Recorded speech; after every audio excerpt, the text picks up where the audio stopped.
On démarre ce trend des marchés avec les résultats boursiers du jour. Les bourses européennes ont entamé la semaine sur une note mitigée, freinée par la hausse des taux sur les marchés obligataires et par l'appréciation de l'euro, remonté à près de 1,18 $. Sur Euronext, Bruxelles, D'Ieteren s'est illustré après l'annonce de la reprise de son programme de rachat d'actions de 100 millions d'euros. Ecopac a rebondi, confirmant sa grande volatilité des derniers jours.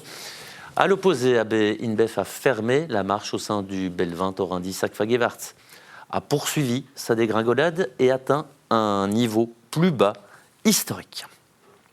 Et on poursuit ce trend des marchés comme chaque lundi avec Eric Joly. Bienvenue Eric. Eric, vous voulez revenir sur ce qui fait l'objet d'une saga et ça pourrait être converti, adapté en série télé, c'est-à-dire le rachat de Warner Bros.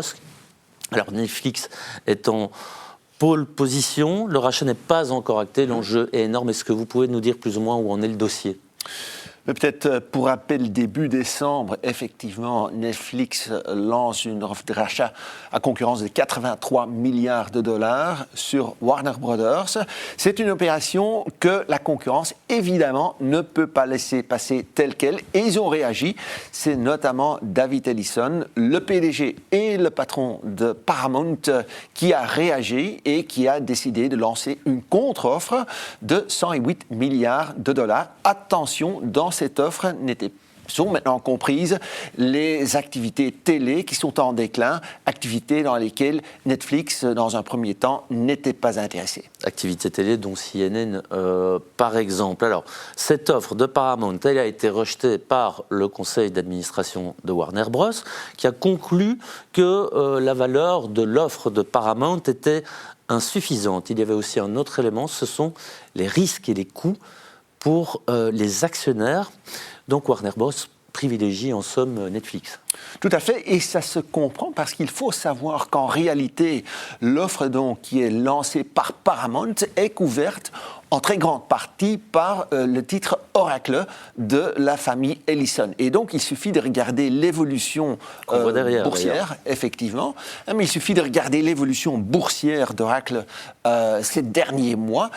En septembre, on a vu que pendant une séance, le titre avait pris presque 30% de hausse, suite à l'annonce que son carnet de commandes était multiplié par 3. Et donc, ça a quand même créé un certain engouement pour le titre. Et puis, petit à petit, les investisseurs sont quand même rendus compte du fait que cette hausse dans le carnet de commandes était due à un giga contrat. Alors aujourd'hui, nouveau rebondissement dans la saga, il y a le papa, Larry Ellison, fondateur d'Oracle, qui se porte maintenant garant à concurrence de 40 milliards de dollars pour l'offre qui vient d'être lancée par son fils. Alors, malgré cette dernière info toute fraîche, toute neuve, Netflix reste néanmoins en pole position, mais alors il y a quand même un élément qui surprend, c'est que les actionnaires ne sont pas très contents. Non, et je suppose qu'on va le voir à l'écran, donc l'évolution du titre Netflix. Donc vous le voyez très clairement depuis début décembre. Il manque le mois effectivement, et c'était le 5 décembre précisément. Exactement. On a vu que le titre a quand même perdu 14% en bourse. En ce faisant, le titre sous-performe clairement l'indice de référence, à savoir le S&P 500. À quoi peut-on raccrocher ce scepticisme ? Qu'est-ce qui l'explique ? Tout d'abord, ça risque quand même de coûter cher. On parle du fait que Netflix pourrait payer 25 fois l'EBITDA attendu de la société, ce qui n'est pas donné. En plus, Netflix devrait quand même contracter de nouvelles dettes à concurrence de 60 milliards de dollars, ce qui est quand même beaucoup, même pour une société comme Netflix. Pourtant, on parle quand même de beaucoup de synergies. Si jamais ce deal est fait, ça pourrait du coup être bénéfique. Oui, mais je pense que Netflix sort un peu des sentiers battus. Ils se lancent dans une aventure dans laquelle ils n'ont que très peu d'expérience, voire pas d'expérience du tout. Mergers and Acquisitions. Je sais, on parle de synergie, 2 milliards, 3 milliards de dollars.